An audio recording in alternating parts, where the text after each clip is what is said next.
Jésus de Nazareth était expert dans l'art d'enseigner. Certains de ses enseignements les plus connus sont rapportés sous la forme de courts récits appelés paraboles. Oui, comme celle-ci. Le royaume des cieux est comme un marchand qui cherche des perles. Lorsqu'il a trouvé la plus belle des perles, il vend tout ce qu'il a pour pouvoir l'acheter. Ça devait être une perle vraiment extraordinaire. Ou encore, le royaume de Dieu est comme un tout petit grain de moutarde qu'un fermier a planté dans son jardin. Elle grandit et devient un grand arbre, si bien que les oiseaux viennent se poser dans ses branches. C'est une très belle image. Mais que veut-elle dire ? Bonne question. Jésus ne raconte pas de paraboles pour que tout soit clair. Il veut faire travailler l'imagination et invite ceux qui l'écoutent à voir l'œuvre de Dieu dans le monde d'une nouvelle perspective. Découvrons donc comment lire les paraboles de Jésus.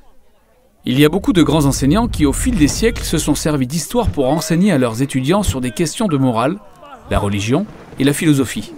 Mais Jésus n'a pas raconté de paraboles pour enseigner des principes abstraits des domaines religieux ou moraux.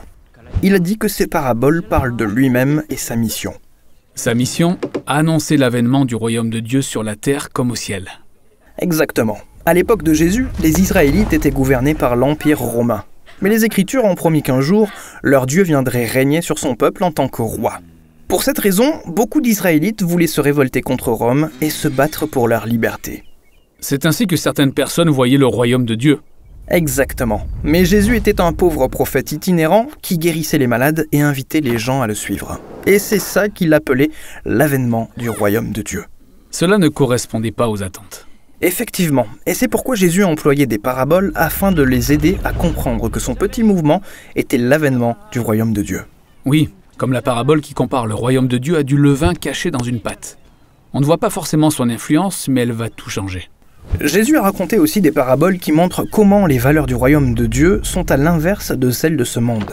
Comment les personnes les moins importantes dans ce monde sont celles qui comptent le plus pour Dieu, surtout les pauvres et les moins considérés. Oui, comme la parabole de l'entrepreneur qui a embauché des ouvriers tout au long de la journée. Le matin, plus tard, puis vers la fin de la journée. Lorsque le moment est venu de les payer, il leur a donné à tous le même salaire. Oui, Jésus montre que l'argent et le statut ne comptent pas pour Dieu qui offre généreusement sa miséricorde à tous. Mais toutes les paraboles ne finissent pas bien. Certaines sont vraiment intenses. Oui, Jésus perpétuait la tradition des prophètes d'Israël qui racontaient aussi des paraboles afin de critiquer les dirigeants d'Israël qui confondaient leur royaume avec celui de Dieu. Jésus avertit les dirigeants de son époque que s'ils n'acceptent pas son offre du royaume de Dieu, ils seront détruits. Oui, comme la parabole du vigneron qui a planté une très belle vigne en espérant qu'elle porterait du fruit. Oui, Jésus tire cette parabole du prophète Ésaïe, mais il l'adapte. D'accord. Le propriétaire nomme les intendants pour s'occuper de sa vigne. À la moisson, il envoie des serviteurs récolter les fruits, mais ses intendants les tuent.